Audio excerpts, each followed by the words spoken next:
Today, we're diving into a question that's, well, kind of at the heart of our modern digital lives. How did databases go from being stuck on a single computer in some back room to the globe-spanning systems that power basically everything we do? We're going to trace that journey from the one server problem to a world where data is literally everywhere. I mean, really think about it for a second. You post a photo and your friend halfway across the world sees it instantly. You buy the last concert ticket online and the inventory updates for everyone on the planet in that same moment. How does that actually work? Well, it all comes down to solving the massive limitations of keeping all your eggs, or in this case, all your data, in one basket. So let's break it down. On one hand, you've got the classic centralized database. It's simple, sure, easy to manage, but it has this one giant, critical flaw. If that one server goes down, everything goes down. It's what we call a single point of failure. Now, on the other hand, you have the distributed database. Here, the data is still one logical database, but it's physically spread out across many different locations. Yeah, it's way more complex, but it's also incredibly tough, super resilient, and a whole lot faster for a global audience.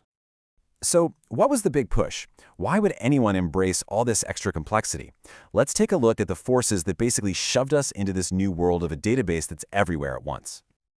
You know, it was really a perfect storm building over decades. In the 80s, businesses started spreading out across the map. Then in the 90s, they needed data like yesterday to make quick decisions. Then, bam, the internet shows up and suddenly your users aren't just in one city, they're everywhere. And for the last decade or so, with smartphones and big data, the demand for instant data from anywhere at any time has just absolutely exploded. The old model just couldn't hang. So the solution was this brilliant piece of software called the Distributed Database Management System, or DDBMS for short. You can think of it as the master brain, the conductor of this massive global orchestra. Its entire job is to manage all these separate databases, but make them look and feel like one single unified system to you and your applications. It's the thing that hides all the chaos, so you don't have to worry about it. And the way it pulls off this incredible magic trick is through one core guiding principle. A really good DDBMS acts like an invisibility cloak, hiding all the messy, complicated stuff that's happening behind the curtain. And that magic is called distribution transparency. The idea is so simple, yet so powerful. When you ask for a piece of data, you shouldn't need to know or care if it's on a server in your city or split between a server in Frankfurt and another in Tokyo. The system just figures it out. It just works. This whole transparency thing is built in layers. First up, location transparency. You just ask for customer data, not the data on server 4B in Dublin. Simple. Then you've got fragmentation transparency. So even if the system is smart and breaks a giant table into smaller pieces for efficiency, you never see that. You just get the whole picture, all put back together. And finally, replication transparency. You're completely unaware that there might be 10 copies of that data stashed around the world for safety and speed. The DDBMS handles all of it. Okay, so now let's peek under the hood and see how this is actually done. We've thrown around words like fragmentation and replication. Well, these are the two heavyweight strategies a DDBMS uses to organize data across the globe. First, let's talk about fragmentation. This is really the art of strategically breaking a huge table into smaller, more logical chunks. And why would you do that? Well, to make the data faster to get to and easier to manage, usually by moving it closer to the people who use it the most. As you can see, there are a few different ways to slice it up. With horizontal fragmentation, you're basically splitting the table by rows. Think of putting all your Tennessee customers on a server in Tennessee for super fast local access. With vertical, you're splitting it by columns, like, say, separating sensitive payroll information from the general employee directory for security reasons. And of course, you can get fancy and mix them both together. So, just to be crystal clear on this, fragmentation is all about performance. You break the data into unique pieces and put those pieces where they'll be used the most. Replication, on the other hand, is all about safety and availability. You create identical copies of the data, so if one server gets hit by a meteor, another one is ready to step in instantly.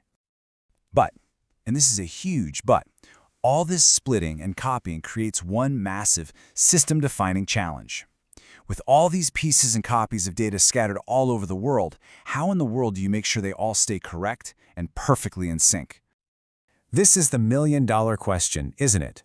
If you update your address on one server in one country, how does the system guarantee that every single copy of your address, everywhere else in the world, gets updated perfectly?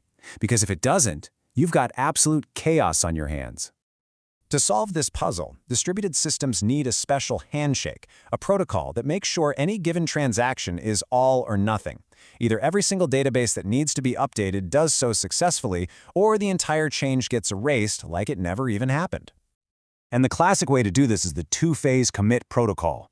In phase 1, the vote, a central coordinator asks every database involved, "Hey, are you ready to make this change?" They all check their work and vote yes or no. Then comes phase 2, the decision. If every single node voted yes, the coordinator gives the final order. Go for it, commit. But if even one database voted no, the coordinator yells, "Abort! Everyone roll it back." It's a very strict all-or-nothing process. Now that two-phase commit guarantees perfect consistency, but it can be a little slow. And in the age of big data and the need for lightning speed, that sluggishness led to some brand new ideas and some really interesting new trade-offs. So let's just quickly recap the core trade-off here. The advantages are massive, right? You can support global operations, your data is more reliable, and it's way faster for local users. But the flip side is real. These systems are just mind-bogglingly complex, they have more overhead, and keeping your data secure and consistent across all those sites is a much tougher problem. All this complexity, plus the absolutely insane volume of modern data, gave rise to a whole new breed of databases, often lumped under the name NoSQL. And to get the speed and scale they needed, they did something kind of radical. They decided to relax some of those super strict rules about consistency. This slide really gets to the heart of a fundamental shift in thinking. Traditional systems are all about ACID, which means absolute perfect consistency. NoSQL systems often lean towards something called BASE, basically available, soft state, and eventually consistent. The key phrase there is eventual consistency. It means the system prioritizes being up and running all the time, even if it means that for a split second, not all copies of the data are perfectly in sync. They'll catch up, eventually. Think about the light count on a viral video. It doesn't need to be perfectly accurate every millisecond, it just needs to be right in the end. It's a huge trade-off. You sacrifice perfect correctness for unbelievable speed and availability. So, which approach is better? Well, as this quote from our source material points out, that's really the wrong question. The real answer is, use the best tool for the job. For your bank account, you want absolute, ACID-guaranteed perfection. For analyzing massive troves of social media data, BASE's high availability and eventual consistency is probably a much better fit. And that really brings us to our final big picture question. As we build the systems that run pretty much everything, we're always navigating this tension. Do we build for perfect, guaranteed consistency, or do we build for constant, uninterrupted availability? The truth is, there's no single right answer. It all depends on what problem you're trying to solve. Thanks for joining me on this deep dive.